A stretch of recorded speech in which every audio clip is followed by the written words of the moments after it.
എല്ലാവർക്കും നമസ്കാരം. ഞാൻ ഹർഷ. ഈയിടെ പ്രവാസികളെ വേദനിപ്പിക്കുന്ന തരത്തിലൊരു പാട്ട് പാടാനിടയായി. ഒരിക്കലും ഞാൻ അങ്ങനെ ചെയ്യണമെന്ന് വിചാരിച്ചിട്ടുണ്ടായിരുന്നില്ല. പെട്ടെന്ന് പാട്ട് കിട്ടി. അപ്പോൾ ഞാൻ സ്റ്റുഡിയോയിൽ പോയിട്ടാണ് എനിക്ക് വരി കിട്ടുന്നത്. അപ്പോൾ വരി നോക്കി പാടി. എനിക്ക് അതിന്റെ അർത്ഥമൊന്നും മനസ്സിലായിട്ടുണ്ടായിരുന്നില്ല.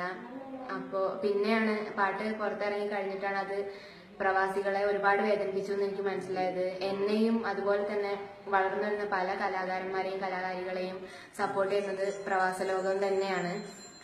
അവരുടെ സപ്പോർട്ടില്ലെങ്കിൽ ഒരു കലാകാരന്മാർക്ക് ഇന്നൊന്നും ആവാൻ സാധിക്കില്ല. എനിക്ക് ഒരുപാട് ഗിഫ്റ്റുകളും സപ്പോർട്ടുകളൊക്കെ അവിടുന്ന് കിട്ടുന്നുണ്ട്. എനിക്ക് ഓഫറുകൾ വരുന്നുണ്ട്. പക്ഷെ ഇനി ഒരു പാട്ട് പാടാൻ ഒരാൾ വിളിക്കുകയാണെങ്കിൽ എന്തായാലും വരി നോക്കിയേ ഞാൻ പാടുള്ളൂ. നിങ്ങളെ ആ പാട്ട് വേദനിപ്പിച്ചിട്ടുണ്ടെന്ന് എനിക്കറിയാം.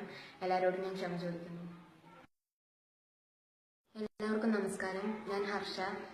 ഈയിടെ പ്രവാസികളെ വേദനിപ്പിക്കുന്ന തരത്തിലൊരു പാട്ട് പാടാനിടയായി. ഒരിക്കലും ഞാൻ അങ്ങനെ ചെയ്യണമെന്ന് വിചാരിച്ചിട്ടുണ്ടായിരുന്നില്ല. പെട്ടെന്ന് പാട്ട് കിട്ടി. അപ്പോൾ ഞാൻ സ്റ്റുഡിയോയിൽ പോയിട്ടാണ് എനിക്ക് വരി കിട്ടുന്നത്. അപ്പോൾ വരി നോക്കി പാടി. എനിക്ക് അതിന്റെ അർത്ഥമൊന്നും മനസ്സിലായിട്ടുണ്ടായിരുന്നില്ല. അപ്പോൾ പിന്നെയാണ് പാട്ട് പുറത്തിറങ്ങി കഴിഞ്ഞിട്ടാണ് അത് പ്രവാസികളെ ഒരുപാട് വേദനിപ്പിച്ചു എന്ന് എനിക്ക് മനസ്സിലായത്. എന്നെയും അതുപോലെ തന്നെ വളർന്നു വരുന്ന പല കലാകാരന്മാരെയും കലാകാരികളെയും സപ്പോർട്ട് ചെയ്യുന്നത് പ്രവാസ ലോകം തന്നെയാണ്. അവരുടെ സപ്പോർട്ടില്ലെങ്കിൽ ഒരു കലാകാരന്മാർക്ക് ഇന്നൊന്നും ആവാൻ സാധിക്കില്ല. എനിക്ക് ഒരുപാട് ഗിഫ്റ്റുകളും സപ്പോർട്ടുകളൊക്കെ അവിടുന്ന് കിട്ടുന്നുണ്ട്. എനിക്ക് ഓഫറുകൾ വരുന്നുണ്ട്. പക്ഷെ ഇനി ഒരു പാട്ട് പാടാൻ ഒരാൾ വിളിക്കുകയാണെങ്കിൽ എന്തായാലും വരി നോക്കിയേ ഞാൻ പാടുള്ളൂ. നിങ്ങളെ ആ പാട്ട് വേദനിപ്പിച്ചിട്ടുണ്ടെന്ന് എനിക്കറിയാം. എല്ലാവരോടും ഞാൻ ക്ഷമ ചോദിക്കുന്നു.